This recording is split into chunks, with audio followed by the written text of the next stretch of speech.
नमस्कार, आप देख रहे हैं डॉक्टर साहिब, आपके साथ मैं हूं मुस्कान।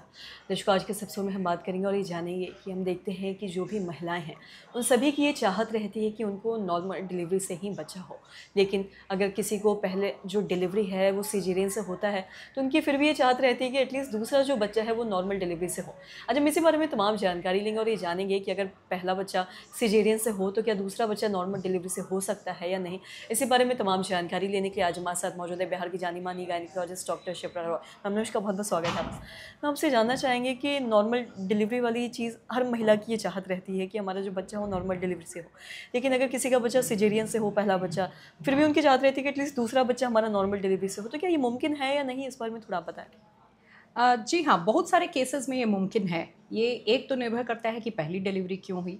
अगर पहली बार बच्चा उल्टा पोजीशन में था, मान लीजिए कॉर्ड बाहर आ रहा था, यानी कि ऐसी चीज़ जो कि बार बार होने की संभावना कम हो, तो वैसे केसेस में आगे नॉर्मल डिलीवरी भी संभव होती है।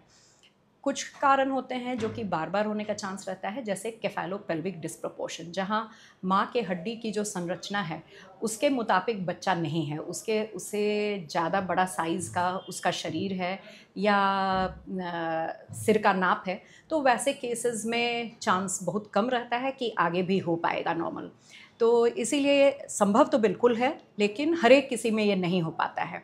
इसलिए एकदम इससे बहुत ज़्यादा ऑब्सेस्ड होने से भी कोई फ़ायदा नहीं, हर एक चीज़ अपने हाथ में नहीं होती है। इसमें कुछ चीज़ों का ध्यान रखना रहता है। ये अधिकतर असेसमेंट अंत की तरफ होता है कि बच्चे का साइज़ क्या है, माँ का पेल्विस कैसा है, और दोनों में बहुत ज़्यादा मिसमैच तो नहीं है। सर्विक्स कैसा है, बच्चेदानी का मुंह जो है वो कैसा है। फिर पिछली बार ऑपरेशन के दौरान कोई कॉम्प्लिकेशन तो नहीं हुआ, जैसे अगर मान लीजिए पिछली बार डिलीवरी के दौरान दर्द हो रहा है, बच्चा निकल नहीं पाया, फंस गया, और जो कट पड़ा, कभी कभी वो कट थोड़ा फैल भी जाता है, तो वैसे केसेस में काफ़ी कॉम्प्लिकेशन अगली नॉर्मल डिलीवरी में हो सकता है। तो अगर ओटी नोट उपलब्ध हो तो वो सब भी हम लोग चेक करते हैं कि पिछले प्रेगनेंसी या डिलीवरी के दौरान क्या प्रॉब्लम रहा था, क्योंकि जानबूझकर कोई दूसरी बार रिस्क तो नहीं लेना चाहेगा।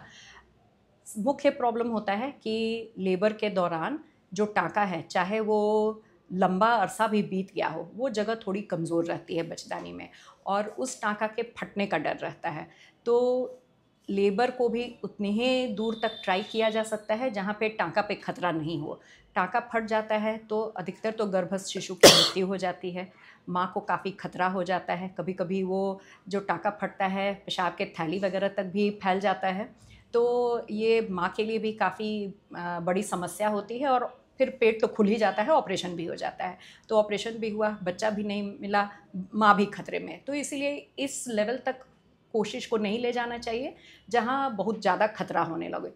टाँका फटने के कुछ शुरुआती लक्षण होते हैं: बच्चे के धड़कन में गड़बड़ी, जो टाँका वाला बच्चेदानी में जगह है वहाँ पर दर्द अगर होने लगे, ब्लीडिंग होने लगे थोड़ी अबनॉर्मल तरह की, या प्रोग्रेस ना हो, जैसे दर्द हो रहा है लेकिन मुंह खुल ही नहीं रहा है, तो ये सब केसेस में बहुत ज़्यादा ट्राई करना बिल्कुल अनुचित होता है, और ऐसे केसेस में बिल्कुल ऑपरेशन से ही सुरक्षित तरीके से बच्चे को निकाल देना चाहिए जी। इसे संभव है, लेकिन हर एक किसी के लिए नहीं।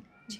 और साथ ही अगर ये तो हमने दूसरे डिलीवरी की बात की है, बहुत लोगों के शुरुआती में पहले बच्चे की ही अगर हम बात करें तो उनकी यही चाहत रहती है कि हमारा नॉर्मल डिलीवरी से ही हो।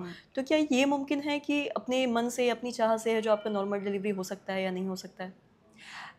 नहीं, दुर्भाग्यवश ऐसा संभव नहीं है कि जो भी चाहे उसे नॉर्मल हो ही जाता है, ये बिल्कुल संभव नहीं होता है। इसीलिए बेहतर रहता है कि सेफ़ डिलीवरी की कामना की जाए, स्वस्थ बच्चे की कामना की जाए, वो बेहतर रहता है। अधिकांश लोग को नॉर्मल डिलीवरी हो जाता है, लेकिन हर एक किसी के लिए संभव नहीं है। बहुत सारे कारण हैं जिसके चलते ऑपरेशन करना पड़ता है, और वो बहुत ज़रूरी है, क्योंकि अगर वो नहीं किया गया तो बच्चे के लाइफ पर संकट हो जाता है, माँ के लिए बहुत खतरनाक हो जाता है। इसलिए नॉर्मल डिलीवरी हो जाए तो बहुत अच्छा, लेकिन उसको ही ध्येय नहीं बनाना चाहिए। ध्येय होना चाहिए सुरक्षा। जी, मैम, बहुत-बहुत शुक्रिया तमाम जानकारी देने के लिए। तो आशा करते हैं दर्शकों की जो तमाम जानकारी है आपकी लाभदायक रही हो। तो आज के इस वीडियो में इतना ही। अगर आपने अब तक चैनल को सब्सक्राइब नहीं किया तो तुरंत कर लें, साथ ही हमारे फेसबुक पेज को लाइक करें। वीडियो देखने के लिए आपका धन्यवाद।